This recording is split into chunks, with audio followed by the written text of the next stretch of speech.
लगे ना दाग। ओम नमः शिवाय, ओम नमः शिवाय। दयानिधि भूतेश्वर शिव है चतुर सुजान, कण कण भीतर है बसे नीलकंठ भगवान। चंद्रचूड़ त्रिनेत्रा उमापति विश्वेश, शरणागत के ये सदा काटे सकल कलेश। शिव द्वारे प्रपंच का चल नहीं सकता खेल, आग और पानी का जैसे होता नहीं है मेल। भय भंजना नटराज है डमरू वाले लाल, शिव का वंदन जो करे शिव है उनके साथ। ओम नमः शिवाय, ओम नमः शिवाय। लाखों अश्वमेध हो 100 गंगा स्नान, इनसे उत्तम है कहीं शिव चरणों का ध्यान। दर्शकों, समाज के साथ साथ पूजा पाठ भी ज़रूरी है। इसी प्रकार से आज हम आए हुए हैं प्राचीन भव्य मंदिर के अंदर, जहां हमारे साथ पंडित जी विराजमान हैं और हम पूछेंगे कितने वर्ष हुए मंदिर को और क्या क्या पूजा पाठ यहाँ चलती रहती है। तो आइए बातचीत करते हैं पंडित जी से। पंडित जी, बहुत बहुत स्वागत है हमारे मुस्कान इंडिया न्यूज़ में, और हमारे दर्शक को एक बार पूरा परिचय दीजिए आप। हेलो, मैं उत्तर प्रदेश का रहने वाला, मेरा नाम पंडित शेषनाथ शुक्ला है। मैं संपूर्णानंद संस्कृत विश्वविद्यालय से आचार्य की उपाधि प्राप्त करके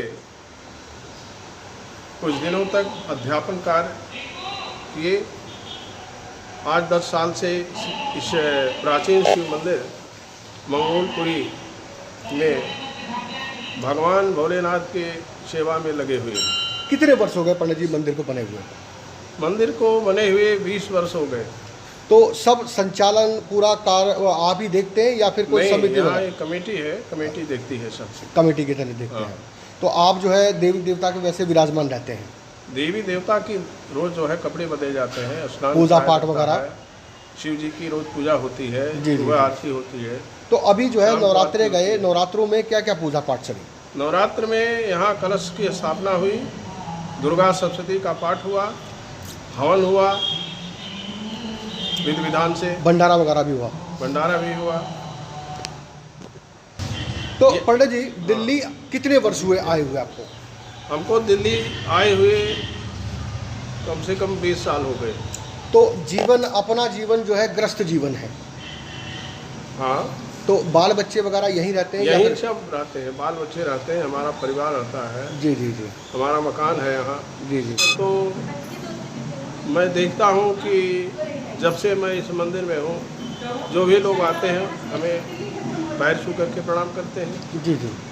दूर से भी प्रणाम करते हैं, राम राम करते हैं, और जहाँ जाते हैं वहाँ भी लोग रिस्पेक्ट करते हैं। नवयुवक पीढ़ी के लिए क्या संदेश देना चाहिए? नवयुवक पीढ़ी के लिए यही कहेंगे कि आप संस्कृत पढ़ो, संस्कृत के साथ साथ इंग्लिश भी पढ़ो। जी जी। जब दोनों भाषाएं आपके साथ रहेंगी तब आप उन्नत कर सकते हैं।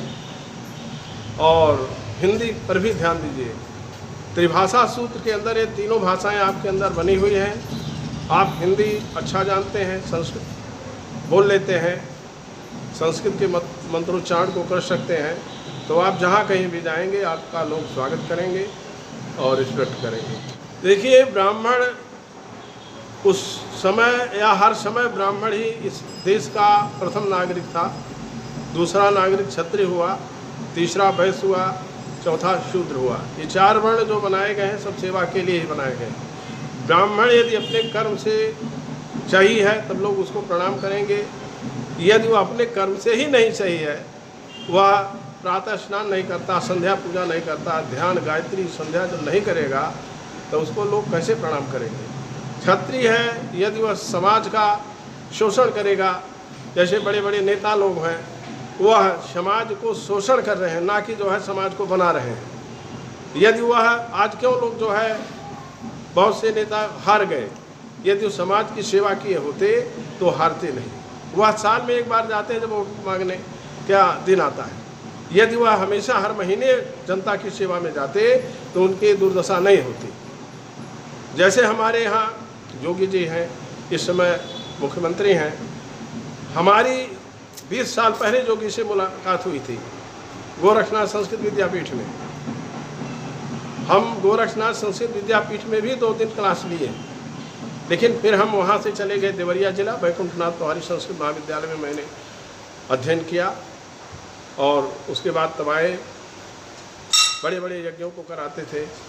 हमारे साथ के श्री श्री 108 लक्ष्मण दास जी महाराज थे, वो अयोध्या रहते हैं, देश विदेश गए। तो समाज में केवल किसी के ऊपर जात का प्रमाण पत्र नहीं लिखा गया है कि ये ब्राह्मण है, ये क्षत्रिय है। वैसे जब लोग अपने कर्म को करेंगे तो स्वतः लोग समझ जाएंगे ये ब्राह्मण है, ब्राह्मण का कर्म कर रहा है। ब्राह्मण का कर्म क्या है?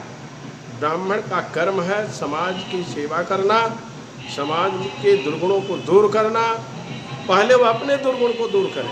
जब अपने दुर्गुण को दूर करेंगे तो समाज का दुर्गुण अपने आप दूर हो जाएगा।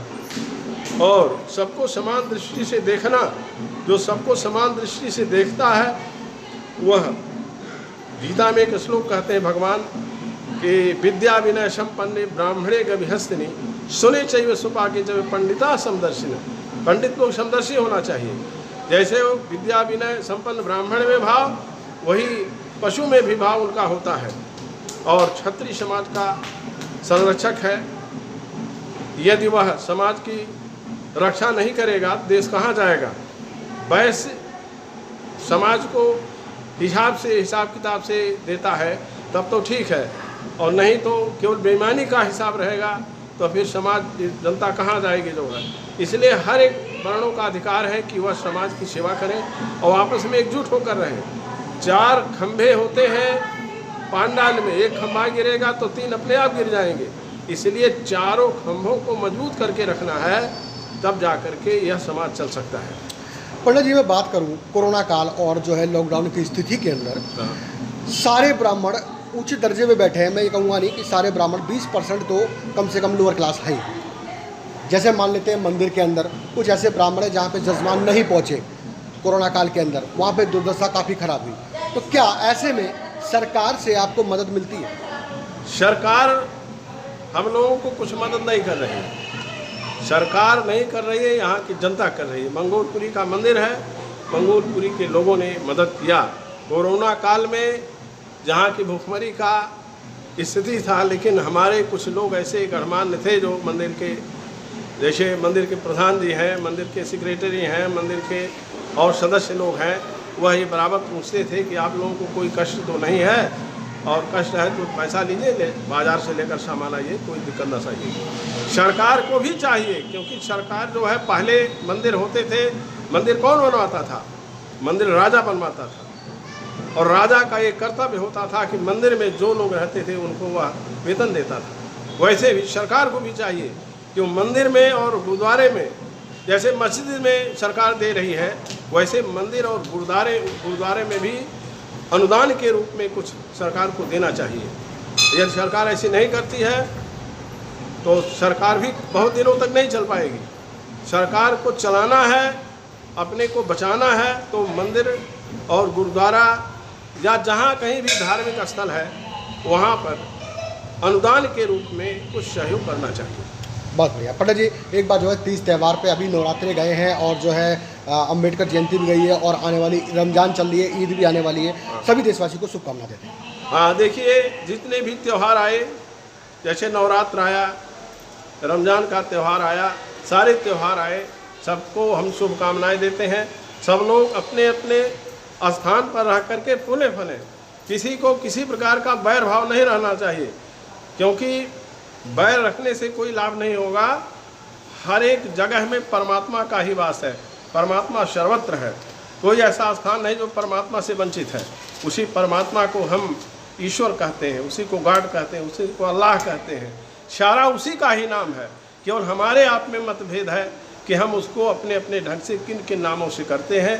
भगवान के अनंत नाम है, जो हवा अनंत अनंत कोट ब्रह्मांड है, और उस ब्रह्मांड का स्वामी केवल एक परमात्मा है। अब उसको हम अपने अपने भाव से कहते हैं।